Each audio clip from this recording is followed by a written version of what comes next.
Nós estamos recebendo aqui, você falou de general, estamos recebendo aqui o Coronel Lee. Eu perguntei para ele, coronel ou deputado? Ele falou, coronel, que agora é para sempre. Então, o deputado, ele está deputado, né? E é uma opção, né? Coronel, prazer em tê-lo aqui conosco. O senhor vai ficar aqui um pouquinho com a gente, até a gente chegar no caso do pedágio, né? Mas é um prazer recebê-lo aqui. E o senhor é o último dos moicanos aqui que foi contra, né? Então nós temos que... Que surpresa foi essa, né, João? Olha, o Jola já está pelando. Eu falei, eu avisei o senhor antes. Né? Não, mas surpreendeu. Foi um posicionamento que surpreendeu. O senhor tem consciência disso? Surpreendeu. Prazer em tê-lo aqui, coronel. Obrigado, Jorge. O prazer é nosso aí poder conversar um pouquinho aí e esclarecer a situação. Isso realmente já era um papo de campanha. Em 2018 já falávamos disso. Então, na verdade, não deveria ter surpresa. Né? Não, eu até... roda só um trechinho, porque eu já tinha aqui o vídeo da sua manifestação na própria sessão da Assembleia, né? E o senhor fala ali de uma situação que ficou um pouquinho resumida na sua fala. Eu entendo, o senhor deve ter até tempo para falar lá, mas o que eu achei bastante interessante foi aquele cálculo que o senhor fez. O senhor diz aqui, o senhor roda um trechinho ali, que o senhor fala... Delegar a União para se somar às 15 novas praças de pedágio. 8 federais e 7 estaduais. Será que é isso que o povo quer mesmo? Aí tá bom. Depois a gente vai. Porque o senhor faz o cálculo ali que daqui a 7, 10 anos a gente vai pagar exatamente o que pagamos hoje com correção, né? Isso. Quer dizer, então... A gente já vai chegar nesse assunto. Deixa eu só dar uma tocadinha aqui, porque o coronel também tem compromisso, a gente precisa liberá-lo aqui. Voltamos com o nosso EPC aqui pela KTV FM 91.7, pela TV 20.1 Toledo, 20.1 em Foz do Iguaçu e Cascavel e nas nossas mídias sociais. Coronel Lee, repetindo aqui, o prazer de tê-lo aqui conosco, e como o Rabi falou no começo, e nós todos aqui, a surpresa do senhor ser da base aliada, o senhor ser do PSL, que é do presidente, que está todo mundo transferindo para o presidente aí o pedágio, e o senhor ter votado contra. O que foi, coronel? O que aconteceu? Essa situação, Jorge, obrigado pela oportunidade de conversar com toda a sua equipe. Não é novidade desde 2018, né, que a gente falou, né, da nossa campanha, mas o problema são as grandes informações que chegam ao governo federal. Né? Então, estas audiências públicas que foram feitas a nível de todo o Estado, aí, pela Frente Parlamentar da Assembleia Legislativa, elas foram bem claras. O povo, 100% do povo, queria a menor tarifa, não modelo híbrido. Então, o que emplacou ontem, inclusive foi assinado, esse novo modelo, essa nova modelagem aí, que é o aporte financeiro. Qual a diferença entre aporte financeiro e modelo híbrido? Nenhuma, mudou o nome. Então, o que colocamos em dúvida é o que chegou para o presidente da República e o que chegou nos ouvidos do ministro Tarcísio. É isto. Entende? O presidente Bolsonaro é muito fácil de se entender, muito fácil de conversar. É povo. É povo.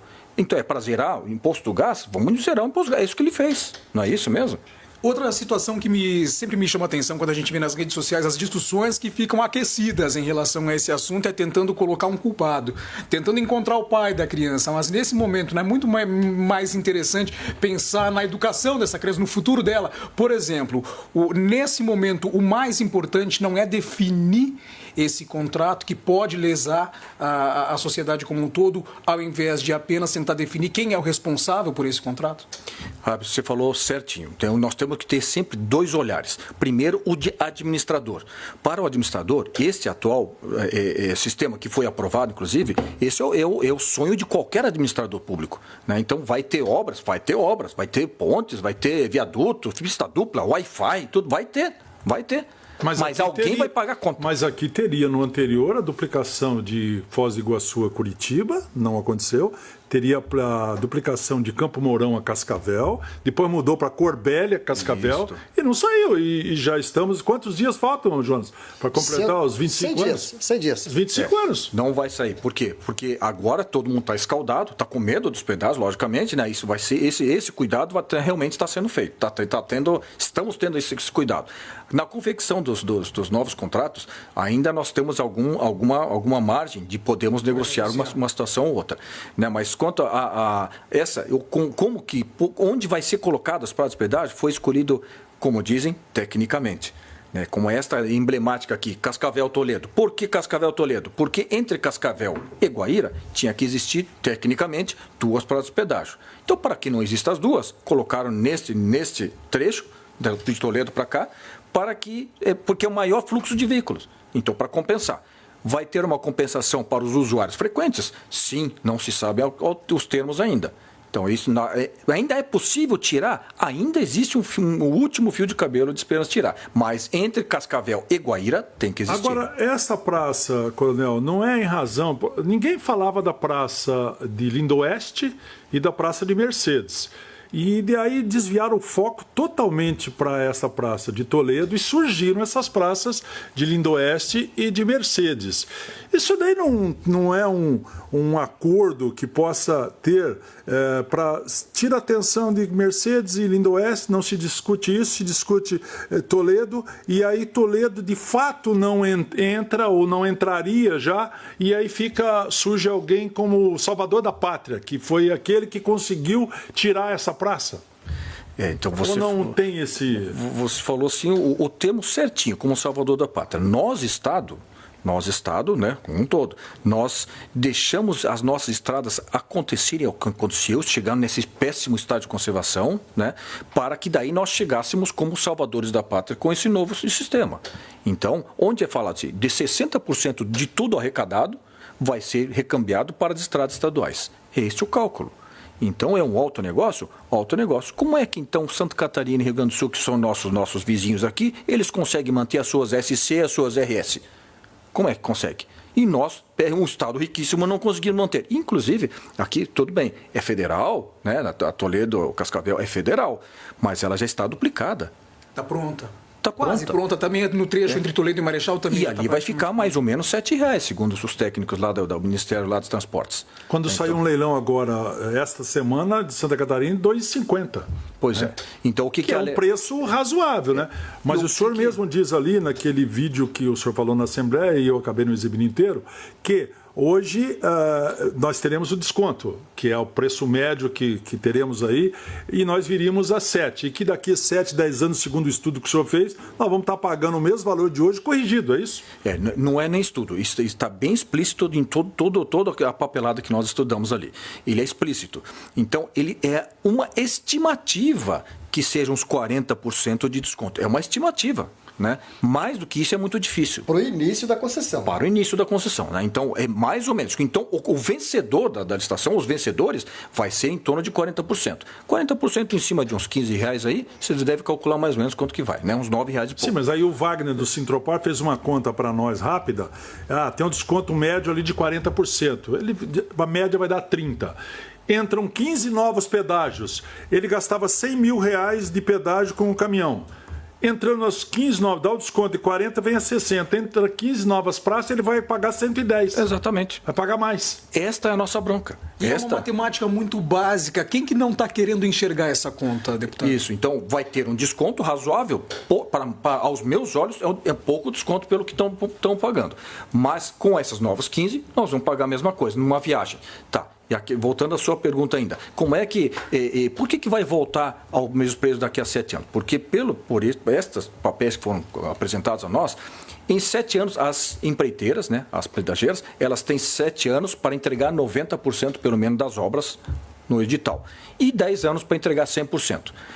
Quando acabarem todas as obras combinadas naquele trecho, ele pode retornar ao preço cheio corrigido. O que é preço cheio? É o atual. É o atual preço corrigido. Que é o mais caro do mundo, né? Exatamente. Então, nós estamos falando de preço. Vai ter obras? Vai. Estão tendo todo o cuidado para que tenha as obras, logicamente. Né? Então, e está bem esse dispositivo muito explícito ali. Quando acabarem as obras. Mas, então, deputado, se acabar em 3 anos, daqui a 3 anos volta ao normal. O senhor fala desse prazo de 10 anos, então. Mas existe no contrato alguma especificação em relação às etapas dessas obras? Ou existe também a possibilidade da empresa vencedora executar esse serviço somente daqui 7 anos? Começar e resolver tudo em 3 anos, a gente passar os próximos 7 anos do jeito que está hoje? É uma boa pergunta também. Essas etapas não está explicitado ali. Mas o fato é que existe o 7 e o 10. 7 anos, 90%. Tem que entregar 90%. 10 anos, 100%. Mas tem um outro dispositivo que fala, quando entregar as obras, volta ao preço cheio. Então, quer dizer que não vamos nem falar 10 anos. Se daqui a 3 anos, 5 anos, eles entregarem tudo, depende do poder financeiro da pedageira. Se ela entregar em 5 anos, volta ao preço normal 5 anos. Olha o pedagiômetro hoje, da 0 hora do dia 1º até hoje, R$1.523.498.000 para 52.535.000 veículos até agora. Isso é oficial do DR, né? Então, se nós estamos em agosto com 1.530 bilhão, não precisa ser muito um contrato de 30 anos. Agora, Coronel, como é que a gente explica que houve, por exemplo, nós fizemos a transmissão ao vivo das audiências públicas aqui na KTV, as de Cascavel, as de Foz do Iguaçu, audiência pública de Londrina e de Cornélio Procópio, porque fomos nós que geramos as imagens, 4. Mas houve 20 audiências públicas. De que adiantaram essas audiências públicas se a Assembleia, na sua grande maioria, 40 a 11 no primeiro, 41 a 11, depois 40 a 12, aprovando a delegação das rodovias estaduais? A gente sempre fala que cada deputado é representante de uma fatia do Estado, dos segmentos da sociedade, né? Então, todos foram muito claros, né? As 20 audiências foram claras. O povo foi muito claro. Queremos a menor tarifa. Ponto. Queremos investimentos? Claro que precisamos de investimentos, né? Pista dupla, etc. Precisa. Só que se nós não podemos fazer em 7 anos, que seja em 15. Mas não fomos ouvidos, né? Então, esse é o fato. Então, é isso que eu digo. Uma coisa, ninguém está certo, ninguém está errado, né? Uma coisa é olhar como administrador, a outra é como consumidor, né? Então, se eu não consigo pagar uma prestação de uma televisão 70 polegadas, eu pago a prestação de uma de 30. Mas por que essa pressão popular não fez efeito? Uma boa pergunta. Então, essa parte política, ela é muito complexa. Então, é uma parte política que realmente ela permeia todas as outras situações aí, além da vontade do povo. Ou seja, é uma decisão que envolve uma negociação política. E por ser política, política não é feita pelos eleitores, não são os eleitores que definem as urnas. Ou lá na Assembleia Legislativa, nesse momento, a maioria dos deputados está pensando nos conchavos políticos e priorizando isso em relação à população. Eu não posso responder pelos outros, né? Então, é uma pergunta realmente muito difícil de responder. Eu tenho que ver assim como é a minha atitude. Então, eu fui muito claro na nossa campanha, muito claro até hoje, que eu sou povo. Então, eu tenho que ver. Eu tenho filhos, tenho netos aí a honrar que vão acontecer ainda. E daqui a 30 anos eu vou estar sendo lembrado do que eu fiz ou que eu não fiz, né? E eu tenho ainda os meus antepassados aí que estão olhando também, entende? Então, é uma situação muito de acordo com a consciência de cada um. Jorge, quando a gente fala povo, dá a impressão que é a pessoa física apenas, mas a pessoa jurídica também está sendo afetada, ainda mais aqui na nossa região. Demais, né?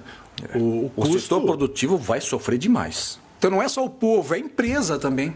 Então nós sabemos que vai virar o maior centro logístico da América do Sul, que nós sabemos que vai ter... Nós sabemos disso aí. Agora, isto é uma coisa. Então nós estamos batendo numa tecla que é o preço e a outra parte está batendo na outra parte que é investimentos. Mas os dois estão certos. Mas quem deveria vencer? Ao meu ver, sabe, Rabi? É o povo. Pedágio, mas com custo baixo. O senhor fala isso? Isso, com custo é o que o povo pediu, né? Então, nessas 20 audiências públicas, foi unânime. Quando se fala audiência pública, é um embate violento, você não imagina. Briga aqui, briga lá, outro fala disso, fala aqui, xinga tal. Não teve isso. Teve 100% direcionado a isso. Eu estou respeitando as audiências públicas. Até se não houvesse, se eu não tivesse participado, até eu teria ido para o investimento. Mas eu ouvi muito isso aí, eu ouvi demais e não teve embate. E mesmo até que a gente é um pouco egoísta, né, Coronel? Porque a gente fica falando aqui da praça aqui de Toledo, da praça de Mercedes e a de Lindoeste. Mas nós nós usamos todas as praças, né? A gente vai daqui a Londrina, tem que pagar pedágio. Vai daqui ao Sudoeste, vai começar a pagar, que não pagaria. Ou a gente vai ou as coisas vêm. Ou as coisas vêm e as pessoas também vêm. Vêm estudar, vêm consumir. Né? Vêm estudar, vêm consumir, vêm passear, né? Vêm na estrutura que a gente tem aqui de hospitais, né? De atendimento médico e tal. Quer dizer, isso tudo vai encarecer, né? Isso. Agora, daí eu pergunto para o senhor o seguinte, a delegação, as rodovias estaduais, não seria uma força de pressão para que o pedágio das federais fosse realmente baixo, né? E que não tivesse essa possibilidade de, fez uma obrazinha. Vamos ser claros, se levantar uma casinha que vai ser ali a praça, já é uma obra, já vai cobrar, né? Não seria uma força de pressão? Não, nós não vamos delegar se não definir aqui exatamente que o preço vai ser de tal a tal e durante tanto tempo, né? E daí a gente deu, porque se não desse eles iam fazer o pedágio de qualquer forma nas federais. Então por que deu? Então, por que a delegação? O que acontece? Eles estão alegando que 60% do cobrado dos pedágios vão ser aplicados nas estradas estaduais. Então, os maiores beneficiados são estradas estaduais. Mas eu vou antes disso aí. Por que nós deixamos chegar a esse ponto? Para depois chegarmos como salvador da pátria. Entende? E eu tenho outra alegação ainda. Como é que nossos vizinhos conseguem manter a sua SC e a sua RS? Como é que eles conseguem? E nós, o estado riquíssimo desse, nós não conseguimos. E são só 800 quilômetros. A gente fala 1.000 e pouco, mas pegando as rabeirinhas, tudo lá. Mas, na verdade, são 800 quilômetros. Mas a gente sabe, né, Coronel, que se o senhor for daqui a Chateaubriand, é um desespero. Total. A estrada, o que tem de buraco, é um trechinho que o senhor falou. É um trechinho. Se pegar essa estrada de Jesuítas, também o DR foi omisso na questão da cobrança dessas concessionárias que estão atualmente, né? Foi omisso, não só o DR, como a GEPAR. Isso, né? Mesmo. Quer dizer, a gente tem que, o pedágio tem que manter realmente, mas a questão é o preço disso, né? O que está se pagando é muito alto, né? Exatamente. Então, o que nós deixamos, nós, poder público, deixamos chegar e se instalar o caos para daí não ter outra saída para onde correr, né? Mas eu ainda sou partidário. Nós temos uma fortuna em mãos, digamos assim. Nós temos várias empresas e multinacionais, inclusive, que tiveram vários incentivos fiscais que não poderíamos ter dado, então, já que é assim, porque nós temos nossas estradas e conseguiríamos gerir. Coronel, ainda trazendo para o campo da matemática, essa conta que o senhor falou de relação de 60% de investimento do pedágio nas estradas estaduais, sobram 40% de um valor bilionário, isso é muito dinheiro. E com um grande agravante. Da que a gente fala no espaço de 7 a 10 anos é que vai voltar ao preço cheio, e o preço cheio significa o atual, corrigido. Né? E daí vai sobrar mais 23 anos para a gente pagar este preço. Coronel Lee, como é que o senhor vê essa situação aí? Porque toda hora a gente vê falar assim, o senhor é um aliado do presidente.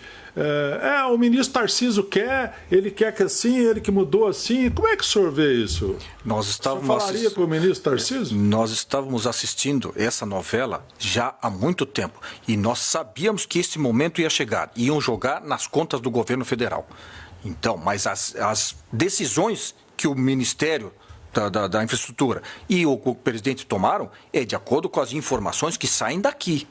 É com isso que um comando, ele toma as decisões. Um comando tem que ter informações. E as informações foram passadas. E agora estão jogando no colo deles. É esse o grande detalhe. Então, não que eu me separei do presidente Bolsonaro. Muito pelo contrário. Estamos muito próximos.